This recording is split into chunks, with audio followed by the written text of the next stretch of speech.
Dalawa yung piniprepare ko ng gamot dito guys. Si Daddy at saka si Kuya. So while waiting ako ng araw. Tapos yung araw. So ayusin ko muna itong gamot nila.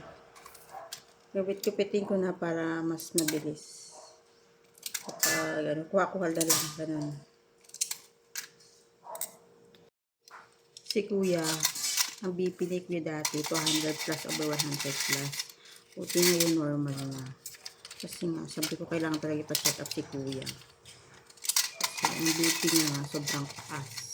Kailangan talaga ng gamot. So, ayan, nadagdagan yung mga gamot ni Kuya. Kaya ang dami niya.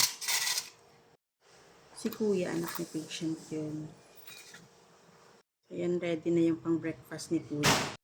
Tapos, si Kuya, 3 times a day, binibp ko siya. Pagka lower 120, hindi ko siya bibigyan ng clopidogrel.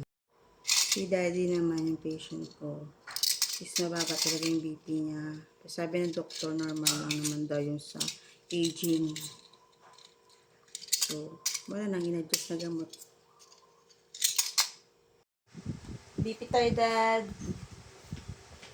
BP kita, ha?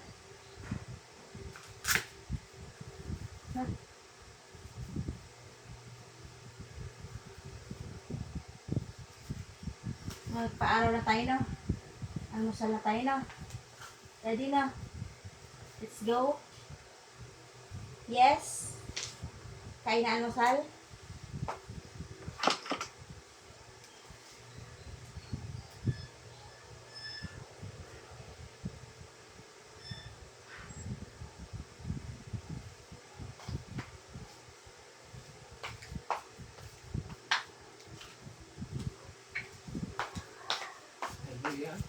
Ha?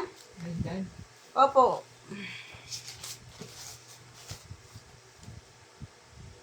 Two 28. 804.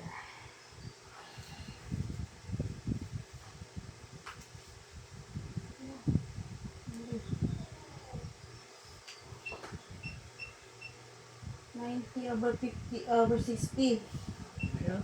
90 over 60. Kaya yung daliri. Huwag mo tanggalin. Paano natin nakuha yun? 90 over 60.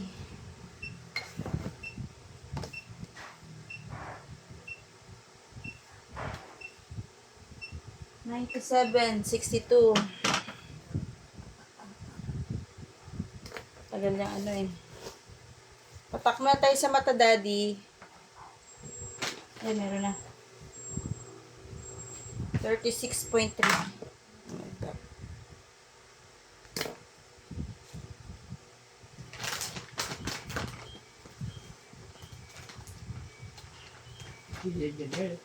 Ha? Dinner, breakfast na, Dad. Patak lang ako sa mata, ha? Breakfast na.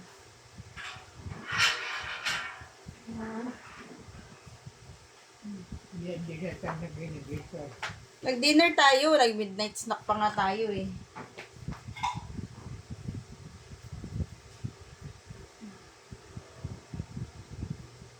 Nag-midnight snack pa. Alauna.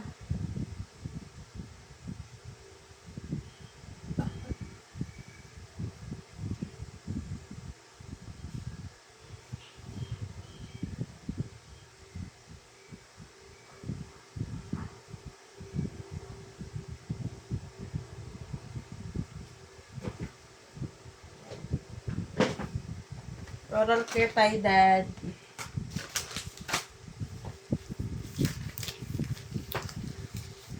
Wala siyang ngipin. Kaya, gasa lang. Eh, malinis naman kamay ko. Mahugas ko lang. Ano lang. Open mouth.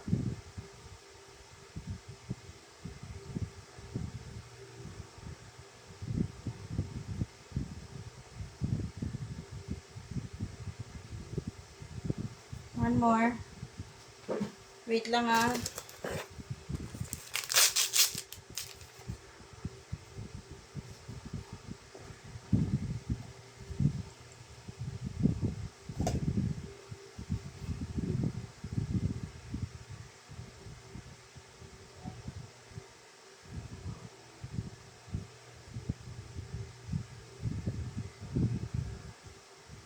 Hindi naman nangangagat si patient, kaya hindi na kailangan ng stick.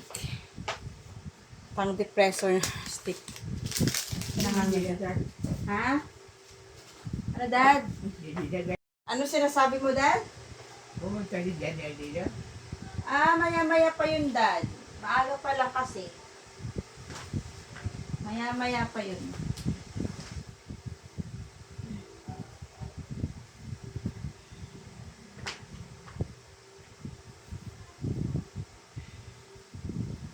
Let's go. Kain tayo. Bangon na, bangon.